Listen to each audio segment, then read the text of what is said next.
Okay, so welcome everybody. My name is Peja Stojcic, and I have to tell you, like my colleague Arabasu, we were supposed to do this presentation together, but he was pulled into another meeting with somebody really important coming to the city of Boston.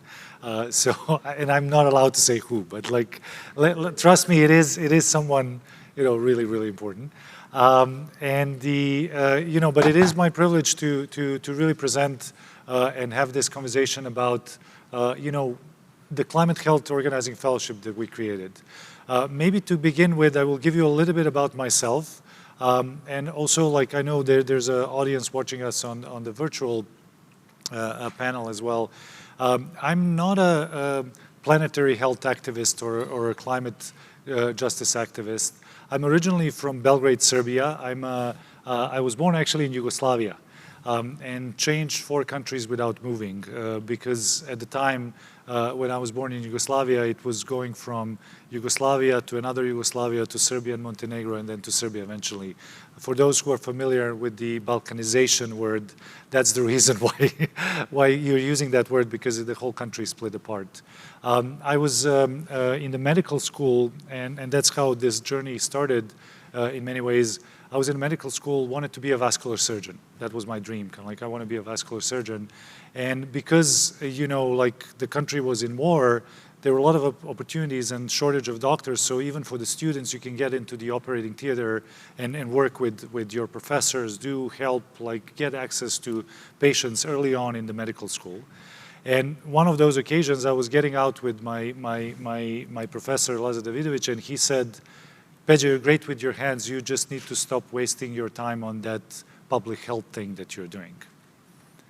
And the public health thing that I was doing, there was a huge epidemic of HIV/AIDS in Eastern Europe. And we organized as young people to actually try to do some prevention and peer education around that. And we built a huge movement of kind of like thousands of young people across Serbia and across Yugoslavia, actually, who were doing peer education and doing this type of work. And I couldn't just reconcile that for him to practice medicine was only doing that in the kind of like within the walls of a hospital. Because for me, the healing was also happening in the communities and in the places where we worked and we did the peer education. Let alone to say that the reason why there were so many patients in his, kind of like operating room was that there was a war going on, and it was clear for us at the time that without healthy environment, without kind of like democracy, without, one could argue in this current moment, planetary health, there can no be health. We can just fool ourselves, and that was my personal experience. I didn't become a vascular surgeon. I decided actually to commit and dedicate my life to activism and work of kind of like health professionals in this space of activism. And that's how, Garb and I got together and started working on this Climate Health Organizing Fellowship with an idea and a question: what will it take to bring activism and organizing skills to the work of climate health and planetary health movement that is, I think, emerging, and it's probably one of the most relevant and important movements in the current moment in time. You're not going to hear a lot from me about planetary health, but I will start with, when Garb and I were talking, we were kind of like, you think about all the events that are happening that in the news we hear, okay, this is just the biggest in the history, and we hear that more and more. And the reality of that is that, sometimes in these spaces we talk about, those numbers like 1.5 and percent Celsius increase and 1 Celsius increase and what's going to happen.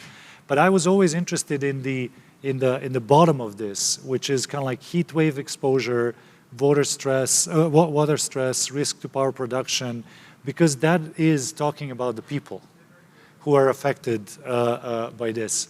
And if you think about those numbers of kind of like 1%, but you look at that, you see the difference in people. And that's personally what is kind of like what's at stake, for me personally, is like these people who are affected by those smaller increases are actually who we need to fight for and work with and do this work for. And on top of that, you have, you know, something like, I grew up in a country that was affected by war, but seeing that nowadays, like actually the migration is not anymore due to the war or anything like that. It's the biggest migrations are happening as a result of climate change. And, you know, so there's something that we're not doing that is producing all of these results. Garb and I work at the CHIA, Center for Health Equity and Advocacy. I'm also a faculty here at School of Public Health. But any clinicians in the room here, like, you know, doctors, nurses? Raise your hand. Okay. So yeah, when you see this, what do you see? Especially the numbers at the bottom. Like. Uh-huh. So what would you suspect it is?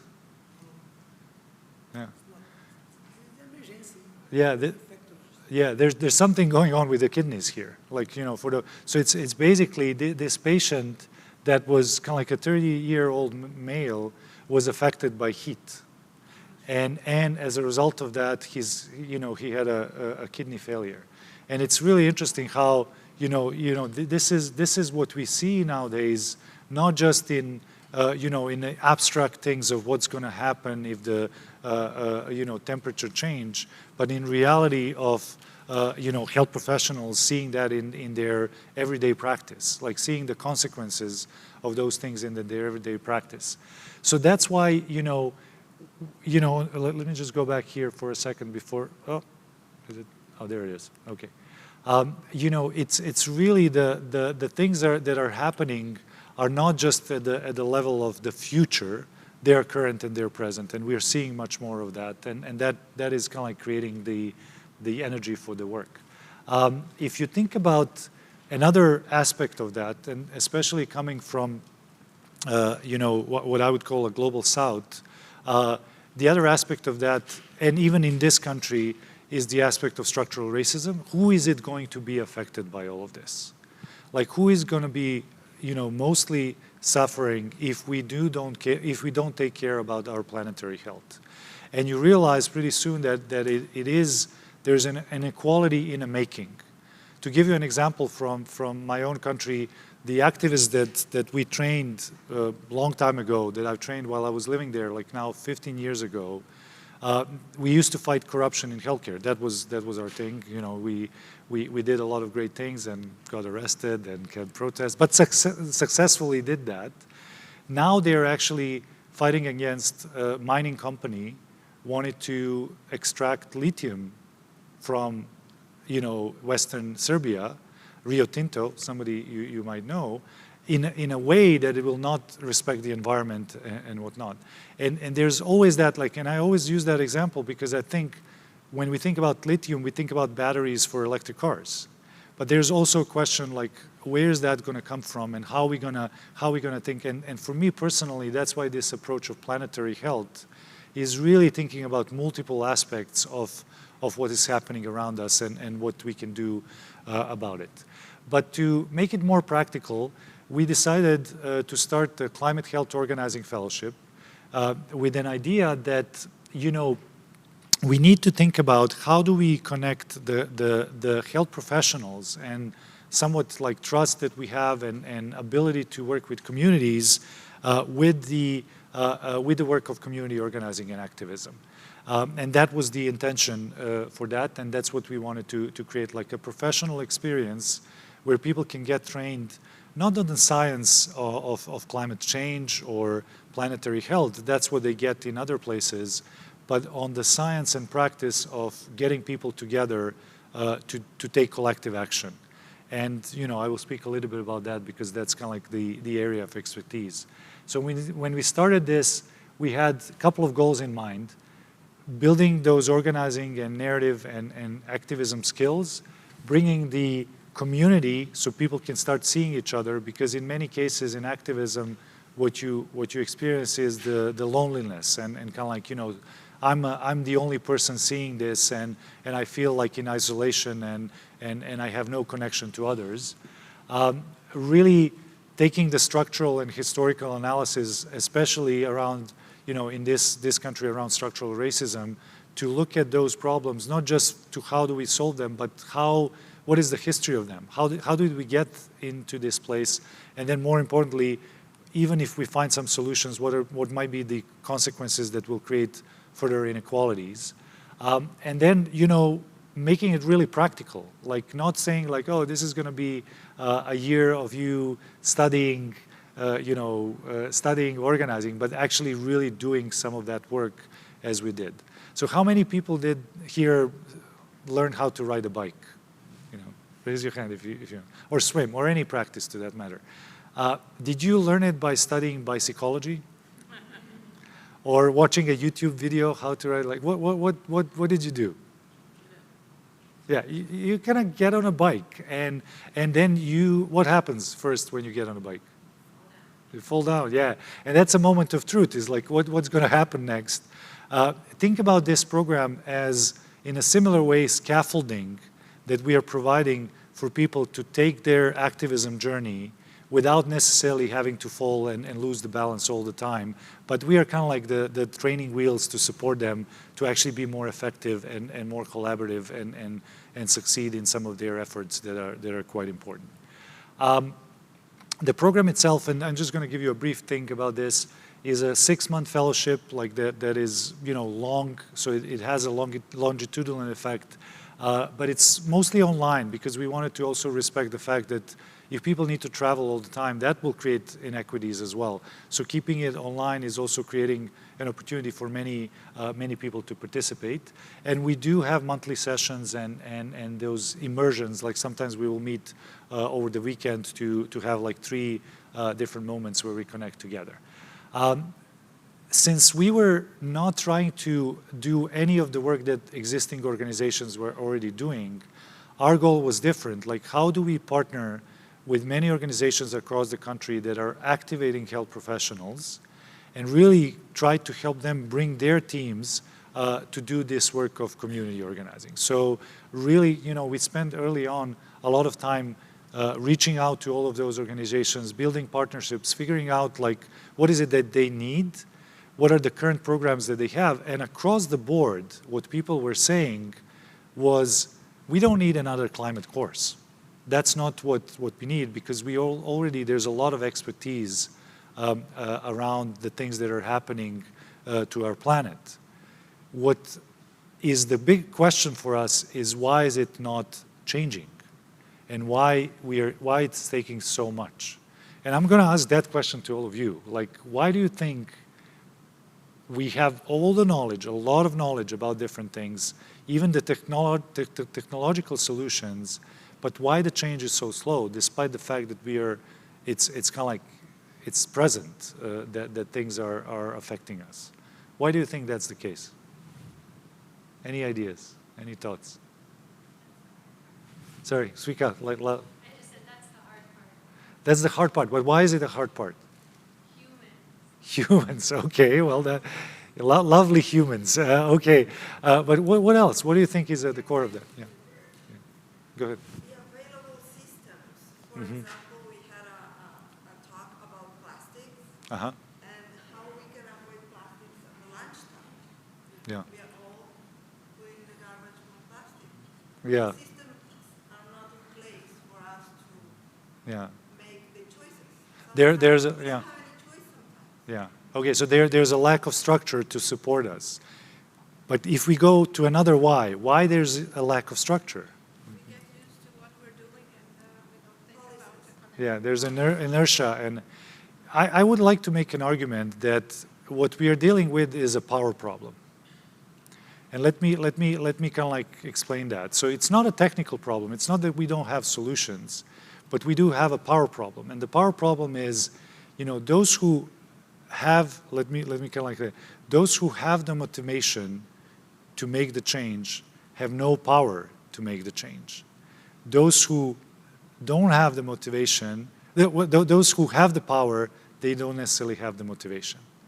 And when you have a power problem, developing another technical solution is not going to get you to the change.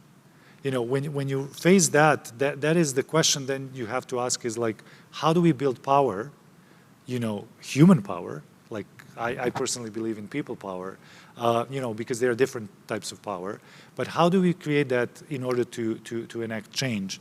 And that's, to some extent, is the work that we are trying to do. If you look at the history, at least in this country, like the change, when you have a power problem, the change was always, almost always, addressed by building a movement and a social movement and a social structure to create that change. Because that required a power shift. Like any of those issues that you look here, they require, well, some of them are not solved, but at least there's a progress to it, and the progress was made by organizing and building people power to address some of those challenges. So that was our, kind of like, that is our theory of change. That is our starting point when we talk about this climate fellowship, is like, how do you enable people to do that, and what it takes to do that. So since we are talking about power, I love this definition because it's so simple. You know, you think about power and there's such an interesting thing. Those who have it, they don't want us to talk about it. So that's the usual thing. Like those who have it would say like, oh, that's not a word that might be really hard to grapple with or whatnot. Power is nothing more than the ability to achieve purpose. Martin Luther King said that, and I think he was right, is like, if you have the ability to achieve purpose, then you have power. If you don't have it, you don't have power. So whenever you get stuck and you ask yourself a question, why don't we have the structures? Well, maybe we, whoever the we is, we have not enough power to actually create those structures. And what will it take to do that is another question. So the practice of activism and organizing historically was about thinking about people and organizing them, like using the resources that they have to turn those resources into power that they need. Can anybody give me an example where that was obvious for you, like from your experience, history, whatever, where people use their resources to actually kind of like create collective power to create change that they needed? Anyone has an example? You never seen that? What? The civil rights. Yeah, what do you remember? What's the famous civil rights movement, kind of like, when? For example, when everyone gathered Yeah. on the mall in Washington, and Martin Yeah. Luther King gave a very famous speech, and What was the name of the speech? I have a dream. No, it's not. It was actually Fierce Urgency of Now. Okay. That was the speech. And the reason why he gave that speech was because the administration was actually delaying the changes on the kind of like civil rights. And there were no implementation of the Civil Rights Act that was adopted. And they wanted to say like, now is the time to do that. We have no time to waste because our people are suffering.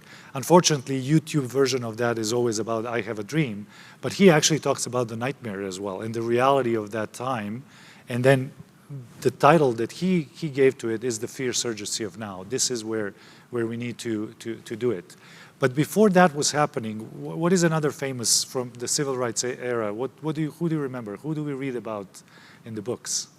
There was this lady, Rosa Parks. So what happened to Rosa Parks? What was happening there? This was this like one lady, one decided to, not move from her seat. Is that a story? I mean, at least we learn about Uh-huh. complex, but Yeah. there ends up being a boycott Yeah. to the buses. Yeah. And that ends up beating or break the buses.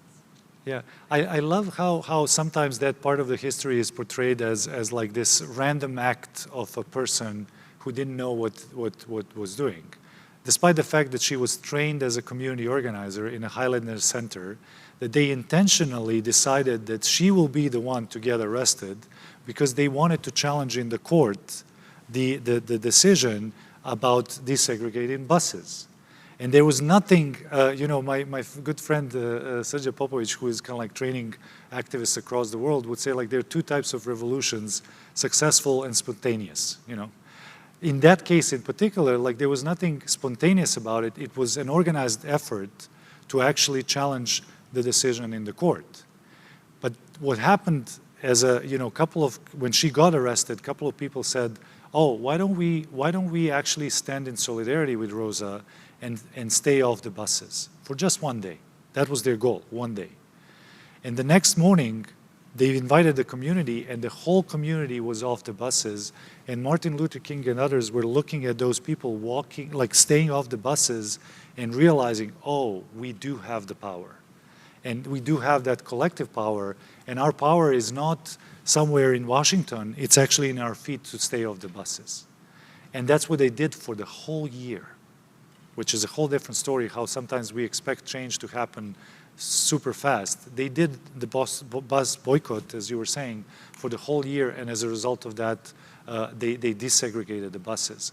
But more importantly, they discovered that the power is not somewhere else, in the court or someone else, but it actually lies in them, and they have it. And that's the idea of organizing, is like, how do you enable people to see that they have people power and they have resources, even if it doesn't look like that, but then when those resources are combined collectively, how you can turn them into things that you need. So that's kind of like the definition of community organizing. And the idea behind this course is teaching that. The other important thing that you learn when it comes to power is that it's relational. You kind of depend, if I have something that you need, who has the power? If I have pointed, like if I have something that I have the power. If you have something that I need, who has the power? So it's not a static thing. It actually is something that can be shifted. And we do a lot of that in the course, is to teach people about kind of like, how do you ask the first question of organizing, who are my people? Then ask like, what is the change that they want? And then how they can turn the resources into what they need to achieve the change that they want. And this is where it gets really interesting, I think, because in many cases what you will face is, as we were talking, like groups that have well-intentioned, but they are disorganized.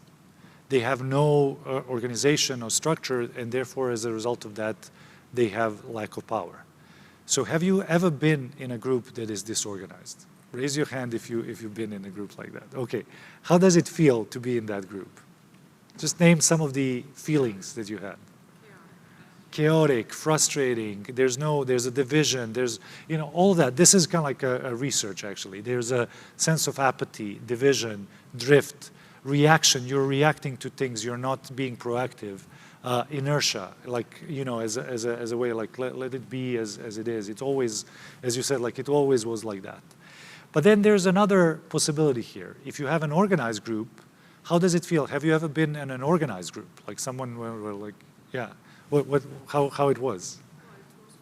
Yeah, there's a sense of like unity, there's a motivation, there's a initiative, people take initiative, and the change is happening. So what's the secret sauce? Like what's in between these two? Like how do you create this? Because like one group is disorganized, the other is like, how do you turn one into another? Any ideas? Inspiration. Oh, you're close to it. It's kind of like leadership. That is what really leadership is helping people get together and really move from this disorganized space into organized space where they can have power to achieve the things that they want.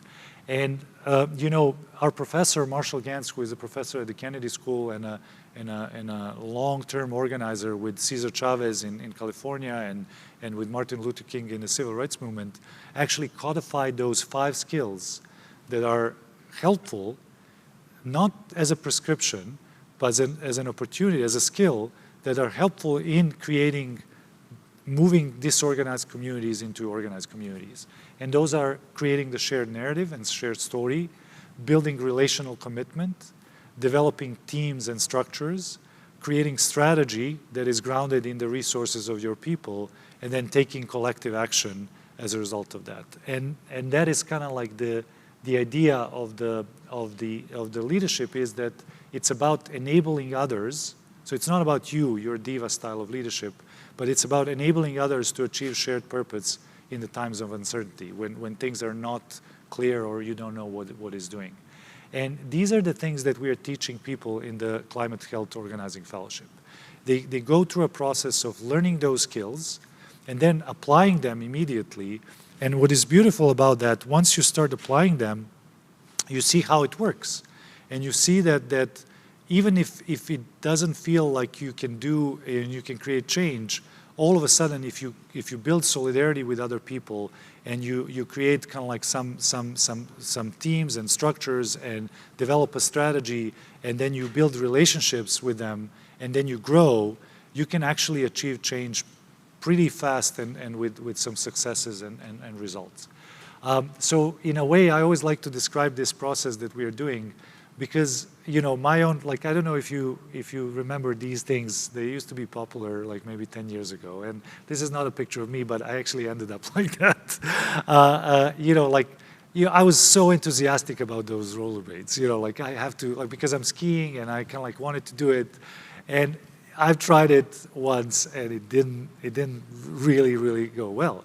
But the thing is that I realized that I didn't have a teacher. I didn't have a support. I was just like, oh, bought them, pay for them, like put them on and try it on, and failed miserably. But I had the enthusiasm, that was it. Like, I want to do that. Usually, that's what happened to a lot of people who are working on these things, especially health professionals, because we are talking about people who are trained to treat their patients in many cases, but not to do and take political action. Many of them enthusiastic beginners, like, yeah, I want to do this. And then they start doing it without any scaffolding, without any support. And usually two things happen. Either they crash and kind of like, they realize like, oh, this is not going to work. It's never going to work to create change with people. People are so complicated. Building relationship is so hard. Or they burned out, because they take everything on themselves and kind of like, oh, I'm going to be the one that to do everything. So shifting that from enthusiastic beginners, like helping people realizing that there's a craft. Activism and organizing is not a new thing. People done it for hundreds of years in multiple places across the world. It's not just in United States, but in Serbia, in Latin America, in kind of like Asia, in many different places we know how to do that. And there's a craft that people codified to help us learn that. How do you actually help those enthusiastic beginners get that craft and move into what I would call like effective community organizer? Let me stop there and ask, and invite for some reflections and kind of like reactions to what I've just shared about kind of like the power that we face when we are trying to change and work and build a movement around planetary health is a power problem. That was the first one. And then this idea that there's a craft that we all can learn that can help us be more effective in doing that. So any questions or reactions to all of this? Now is the time to invite yeah, go ahead. Yeah. I'd like to be more involved in organizing, but it doesn't pay well. How do you get that into your life and still have, a salary that you can afford rent in Boston? Yeah, no, that is a great question, and that's why I think in many ways what Garb and I talked a lot about it, and we do feel like health professionals are in a really interesting space, like for multiple reasons. One of them, they do have access to resources, but the problem is that they also lack time because usually they're burned out. So the argument that we were making is that if there are things that they want to be enthusiastic beginners, what if we not wait for professional organizers to come, so people who are doing organizing as their job, but actually think about embracing and giving people a chance to embrace their identity in addition to their professional identities.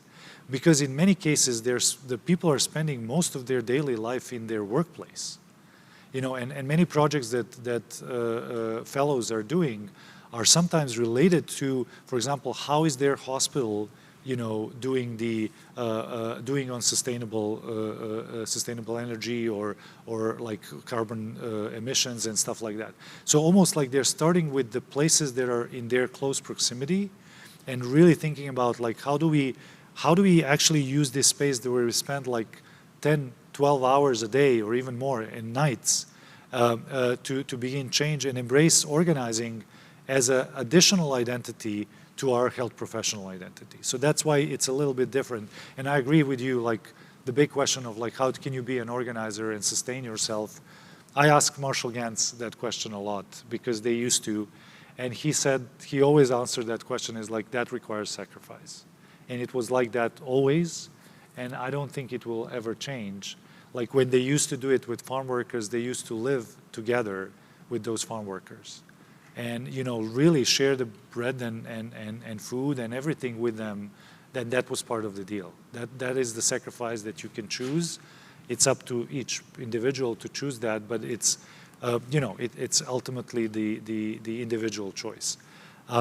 I do feel hopeful that if we do mix some of our professional identities that will allow us to have a job, that is like, let's say, like I'm a doctor or a nurse or a social worker or a community health worker, and add on to that like some of the skills of organizing, that we could potentially do both without harming ourselves as well, because that sacrifice was always coming at the harm of those people who were part of the movement. So, but great question, yeah.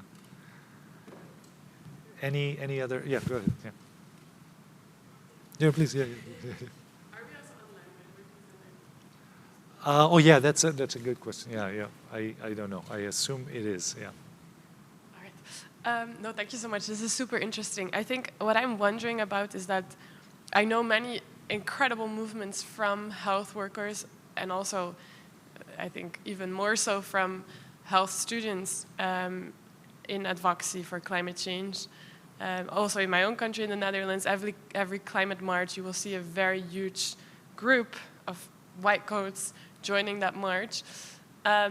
Also at COP, we've seen successes of the health community, even though it's very challenging. I'm wondering, we've been in years of this movement building and action and advocacy.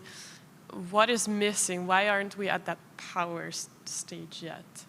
Like, what do we need to change?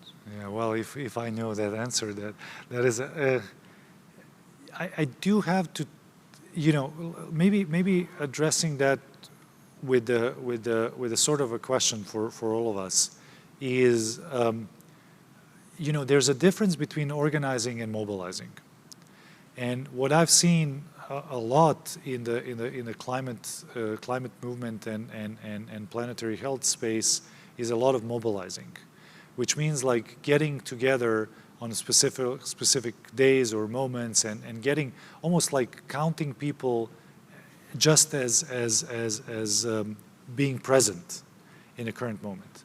And not to get too theoretical about activism and why that doesn't work, but if you think about that March on Washington that we talked about, the capacity that was needed, like organizational capacity that was needed to bring those people in those numbers at that time without Google Docs, without Twitter, Twitter is not a good example, without, I don't know about Twitter anymore, without any of those, technological things that are making our life so easy to communicate, that was a huge effort.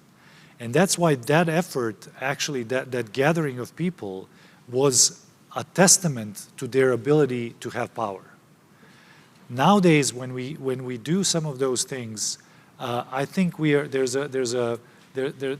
we are missing is that it's easier to do that, and as a result of that, we actually don't have enough of the real infrastructure which organizing does, like building relationship, like true relationship with people that can be sustained over time. So it's kind of like if you think about the peaks of mobilizing as just the peaks, but then in between there needs to be like much more relational organizing that can address some of that. This is just like a theory, but I feel like that's what a lot of people are experiencing these days, and saying like, oh, I cannot just do another protest or another showing up. And this is not about that. This is really about building infrastructure so those protests can emerge when they need to emerge, but more importantly, that the efforts can be sustained. I always use the metaphor of organizing is about building an electrical grid, so eventually you can have light. But light is a product of that whole infrastructure that we have that is, enabling us to have that power, if you want to put it that way, in the moments when it's needed. Yeah, go ahead. Hi, thank you. I just kind of piggyback on the phrasing that you used to kind of shape the infrastructure. So it was really evident what you said about that this organizing work isn't well paid. I agree that to some extent it requires sacrifice. At the same time, in my experience, to me it doesn't feel enough because we rely on organizers that are already people of color, low income, immigrants or indigenous peoples that are at that stage in life where their parents surviving, and on top of that we're asking them to do organizing work. It does feel a little bit exploited to me. Yeah. And I'm sure we're all aware of that that is a big challenge, but I do wonder if pragmatically we can collaborate, create, for instance, new ways of funding research. For instance, now we have user-driven research, co-production research with communities, and that's expected of academics, but I feel like the funding isn't being answered in the same way.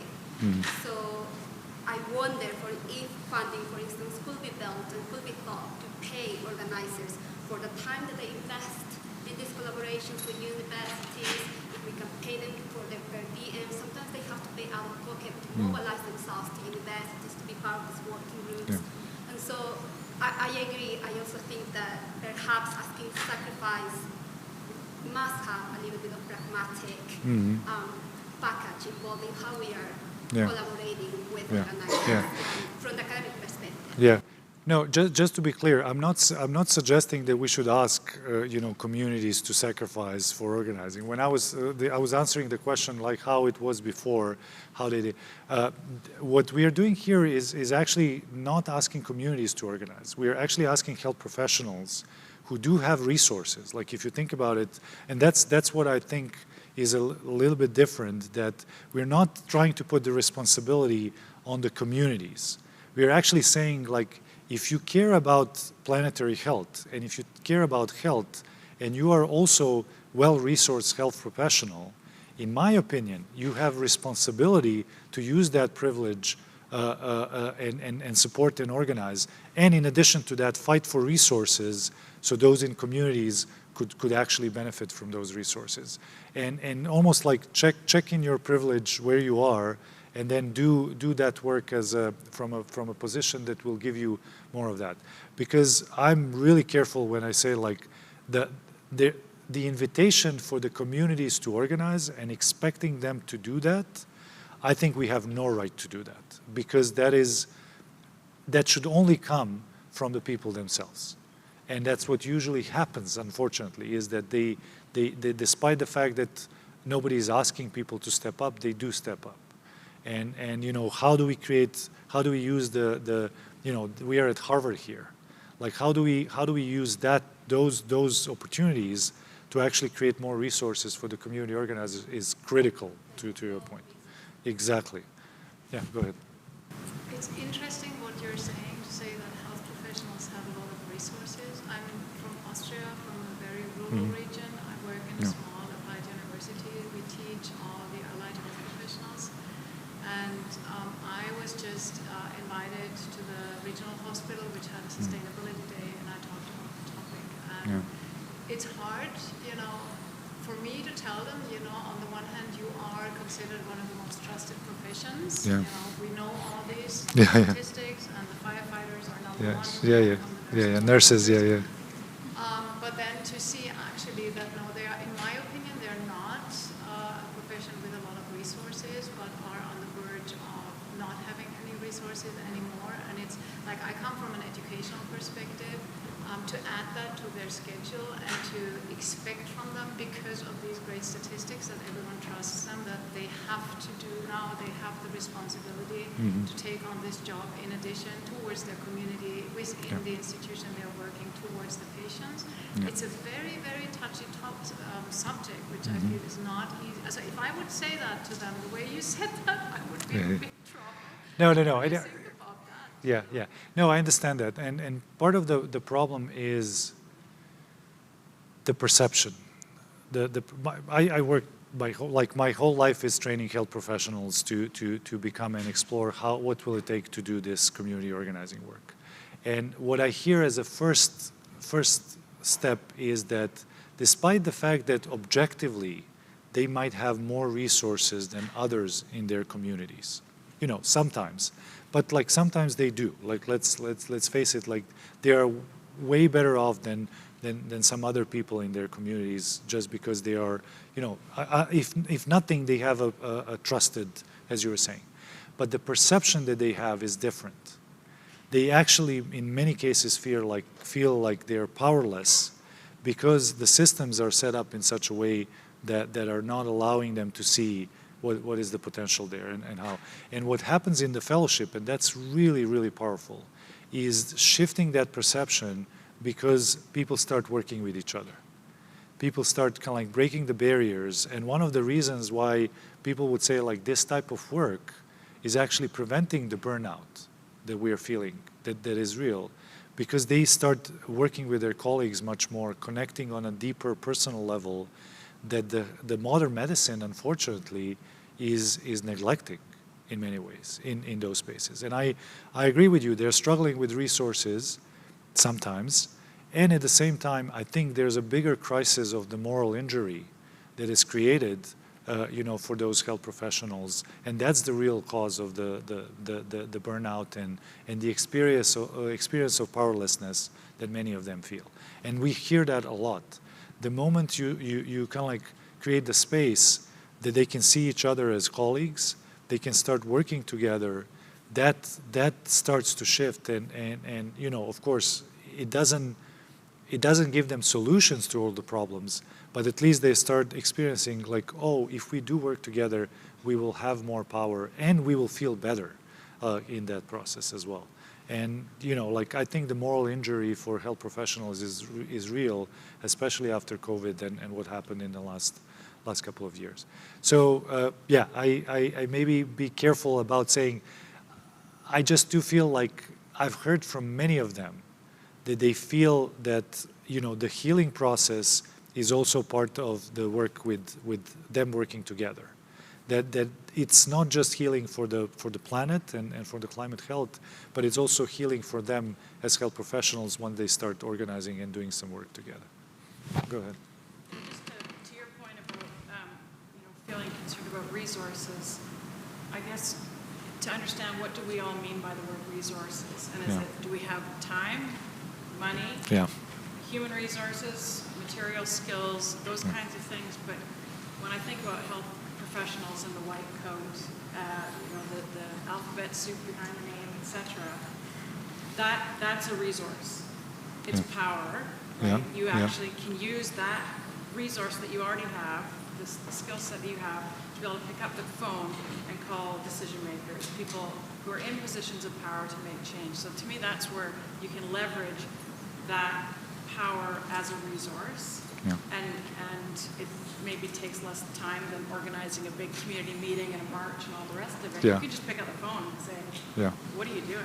And let me tell you what you're doing wrong and help you work on something better, what have you. But I'd be really interested in hearing some of the concrete examples. And it's coming up.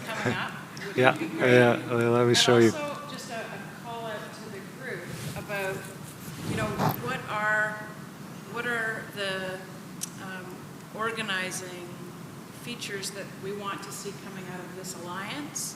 And I think I'm still really new to this alliance, but the Sao Paulo Declaration was one part of the movement. But what do we want to work on next? And who do we want to organize with, and what are we organizing for? And maybe you have some ideas there. Well, those are interesting questions. Speaking of examples, like I think there were a couple of, I will share a couple of them, but like just to give you a sense of 3 different buckets that people were working in. So there were efforts that were directed towards professional societies. So for example, several groups were saying like, oh, we are part of the professional society, American Medical Association or California Medical Association.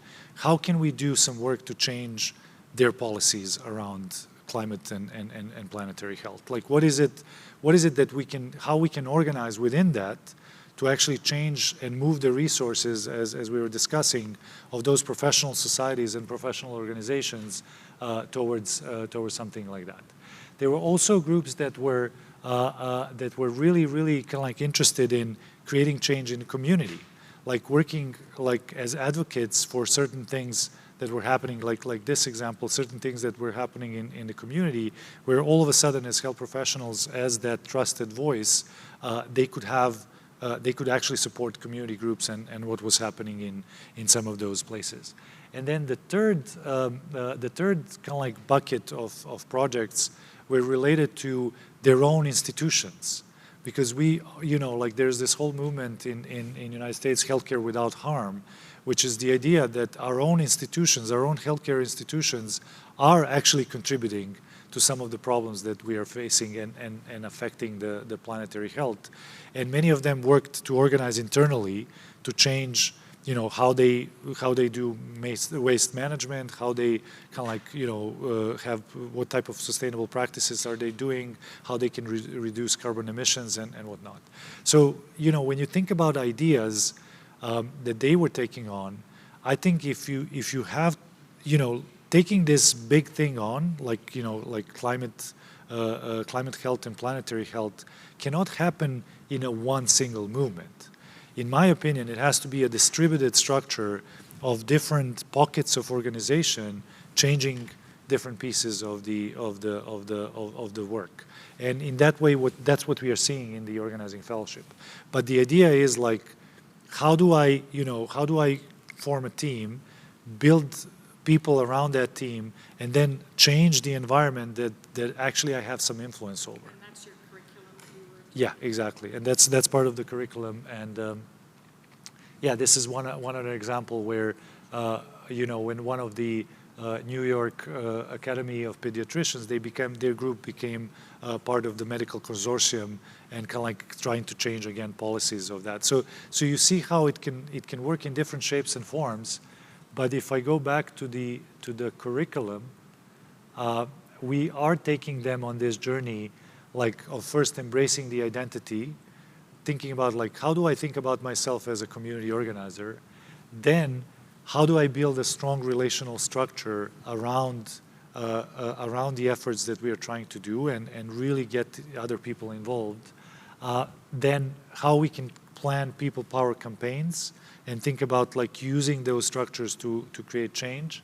And then finally, they launch the campaign and they do that, and for a couple of months, in many cases, they succeeded. But the other issue is the long-term infrastructure, and that I don't have the answer to. Like you asked about, like what ideas. I think that's what is really lacking in some of those spaces, is really thinking about how those efforts can be prolonged over a longer period of time, how those structures are not like one-off thing or one protest or one activity, but actually how do we build a common ground and common organization that can sustain us over a longer period of time.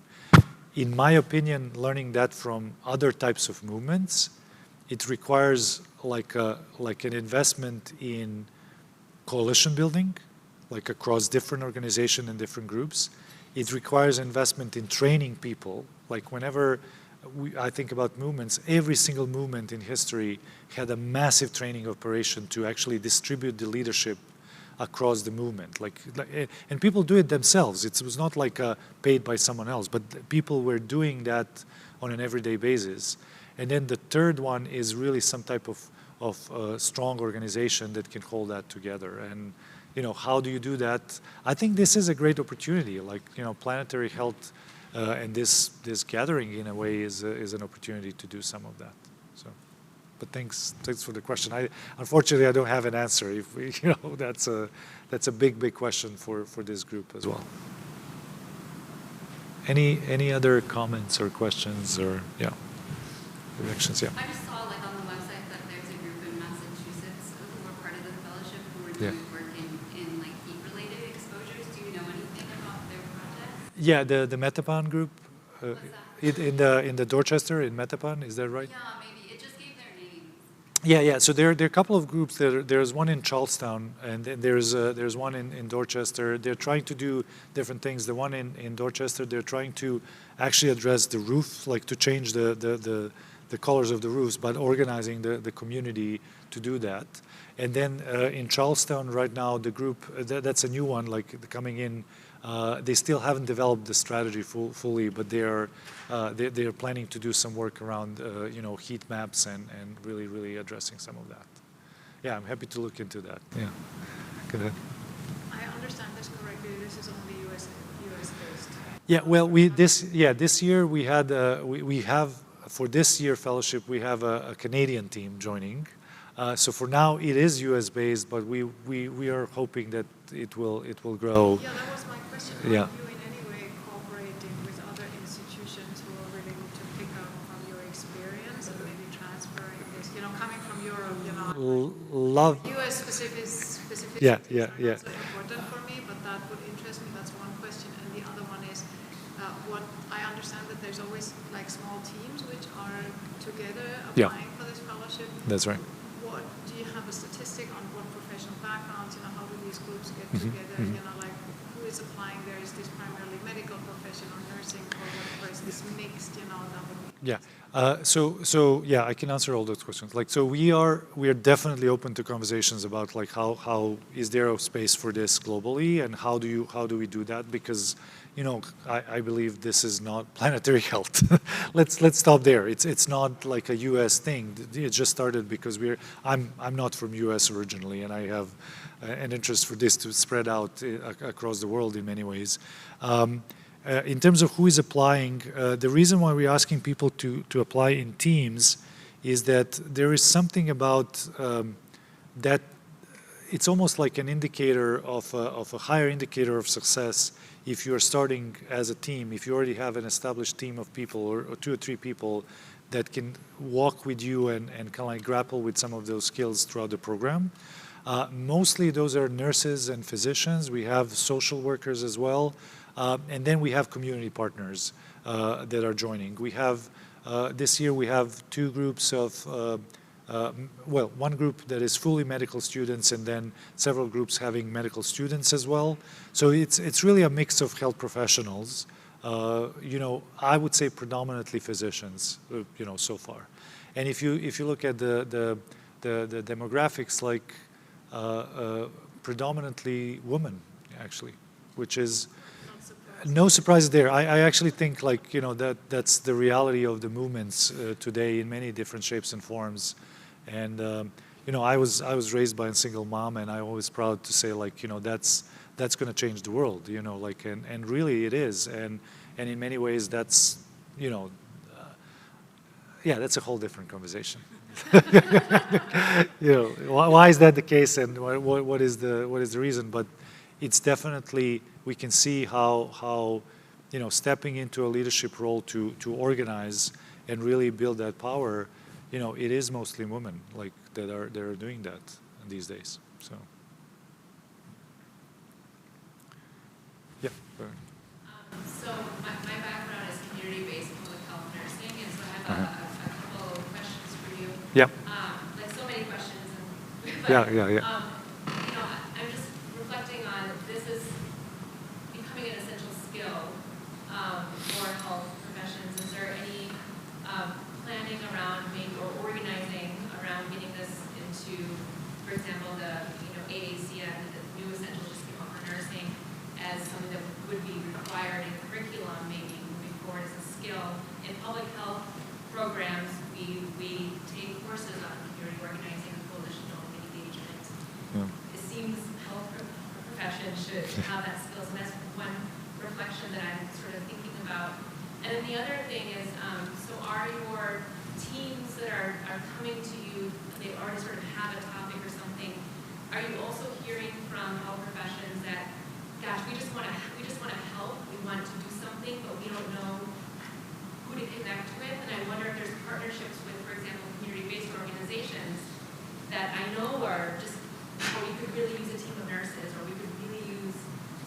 you have a project. So is that Yeah. conversation happening? So yes to both. Like so, the first one. What is really interesting, aside from this project GIA, we did the community organizing and storytelling training for all the incoming medical residents for the last couple of years, and it was a huge success because for several reasons. Like one is there's an appetite for that. Like people actually come in to medical school or nursing schools and somehow they get disconnected from their original passions. And this was giving them a sense of kind of like, oh yeah, this is how I keep my fire burning almost. Like while I will get burned out like I can keep my fire burning by connecting it to the community organizing work and stuff like that. I'm personally a big advocate, that's kind of like my career, like to push for that to be incorporated in medical education. And there are conversations like on different levels.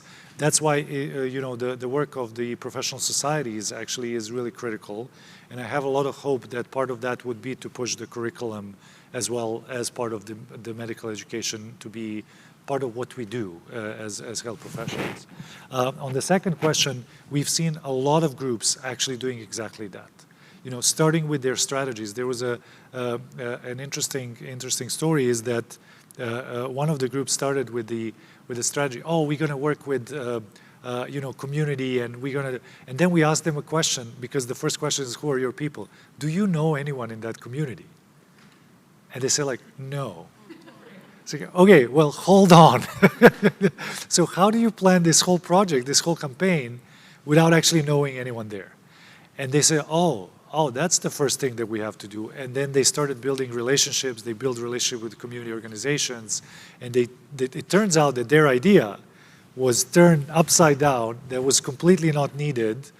But they came out with a much stronger project and actually a success because it shifted the whole thing and it was based on the relationship. So not just that we encourage that, but that's the question, like, who are your people?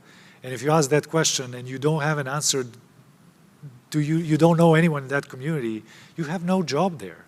You need to first build the relationships there or get invited sometimes to even be in that space and work with the communities. So yeah, thanks for that question. It's a really interesting one. Anyone else? I think we're approaching time. Yeah, I don't have a big message to kind of like wrap this up, honestly. I do feel like this picture actually is always kind of like a reminder for myself why we are doing this work. I'm really passionate about this idea that there's appetite. What we are seeing, at least in this country, and I think it's true across the globe. There's especially after COVID epidemic, there's an appetite from health professionals to actually step more into the public spaces. Like to step into these domains that traditionally maybe they were not allowed to be in. Like there's a whole genre of kind of like, you're not allowed to be political. You're not allowed to talk about kind of like things, moral issues or things that are happening.